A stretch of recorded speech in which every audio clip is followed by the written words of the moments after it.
या व्हिडिओमध्ये आपण उद्यापासून म्हणजेच 1 सप्टेंबर 2025 पासून देशभरामध्ये दैनंदिन जीवनाशी व पैशांशी संबंधित अनेक महत्त्वाचे नियम बदलणार आहेत, ज्याचा थेट परिणाम तुमच्या घरगुती बजेटवर देखील पडू शकतो। त्याबद्दलची संपूर्ण सविस्तरपणे माहिती देणार आहोत, तरीही आपण हा महत्त्वाचा व्हिडिओ शेवटपर्यंत पहा मित्रांनो। ऑगस्ट महिन्याचा आजचा शेवटचा दिवस उद्यापासून म्हणजे सोमवारपासून वर्षातील 9वा महिना अर्थात सप्टेंबर महिन्याला सुरुवात होईल। प्रत्येक महिन्याप्रमाणे सप्टेंबर 2025 मध्ये देखील अनेक मोठे बदल होणार आहेत। उद्या 1 सप्टेंबर 2025 पासून तुमच्या रोजच्या खर्चाशी संबंधित अनेक नियम बदलणार आहेत। या बदलांचा थेट परिणाम सर्वसामान्य माणसाच्या खिशावर देखील होऊ शकतो। चला तर मग जाणून घेऊया काय होणार आहेत महत्त्वाचे बदल। नंबर 1, बँका मुदत ठेवींच्या म्हणजे बँका एफडीच्या व्याजदरात बदल करण्याची शक्यता आहे। अनेक बँकांमध्ये मुदत ठेवीच्या व्याजदरात बदल होऊ शकतो। सध्या बहुतेक बँका 6.5% ते 7.5% व्याज देत आहेत, मात्र मीडिया रिपोर्टनुसार भविष्यात व्याजदर कमी होऊ शकतात। त्यामुळे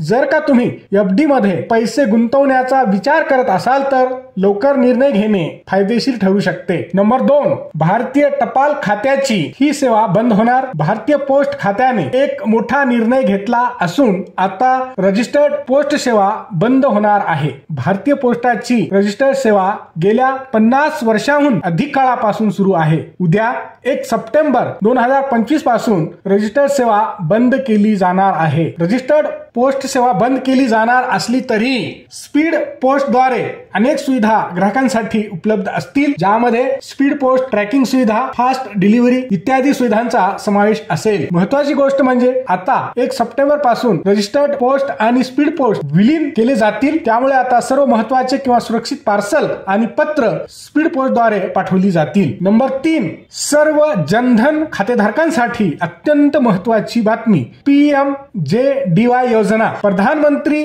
जनधन योजनेअंतर्गत उघडण्यात आलेल्या जनधन खातेधारकांसाठी 30 सप्टेंबर पर्यंत केवायसी पूर्ण करणे अत्यंत आवश्यक आहे। 2014-15 मध्ये जनधन खाते उघडलेल्या आणि 10 वर्ष पूर्ण झालेल्या जनधन खात्यांसाठी केवायसी करणे बंधनकारक आहे। ही प्रक्रिया पूर्ण न केल्यास बँक खाते बंद देखील होऊ शकते। त्याशिवाय सरकारी योजनांचा लाभ मिळणार नाही व खात्यातून पैसे काढणे, अनुदान हस्तांतरण आणि इतर सुविधांवर देखील मोठा परिणाम होऊ शकतो। त्यामुळे ज्यांनी अद्याप देखील आपल्या जनधन खात्याची केवायसी केलेली नाही त्यांनी येत्या 30 सप्टेंबर 2025 पर्यंत केवायसी करून घ्यावी। नंबर 4, चांदीच्या दागिन्यांवर हॉलमार्किंग अनिवार्य होणार आहे। सोन्यानंतर आता सरकार चांदीच्या दागिन्यांसाठी देखील हॉलमार्किंग लागू करण्याची तयारी करत आहे।